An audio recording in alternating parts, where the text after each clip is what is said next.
എല്ലാ പ്രാസംഗികന്മാരും നേരത്തെ ഇവിടെ പ്രസംഗിച്ചു, ഐക്യം വേണം.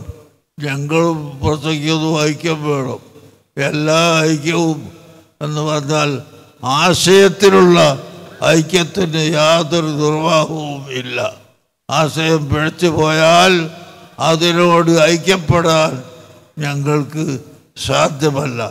എന്നാൽ ഇൻഷാ അല്ലാഹ് അഹ്ലുസുന്നത്തി വൽ ജമാഅത്തിൻ്റെ മുഴുവൻ പ്രവർത്തകരും, അത് നിങ്ങൾ മനസ്സിലാക്കേണ്ട, സമസ്താക്കൾ പിടർന്നു പോയി, മറ്റതായി പോയി ആര് പിടർന്നാലും എവിടെ പിടർന്നാലും അഹ്ലുസുന്നത്തി വൽ ജമാഅത്ത് ഒരൊറ്റ ആശയത്തിൽ ഉറച്ചു നിൽക്കുന്നു. അതിനെ തകർക്കാൻ ആരും നോക്കണ്ട, ഒരിക്കലും ആർക്കും സാധിക്കുകയില്ല എന്ന് ഞാൻ പ്രത്യേകമായി ഓർമ്മപ്പെടുത്തുന്നു. അവിടെ സമസ്ത പിടർന്നോ മറ്റത് പിടർന്നോ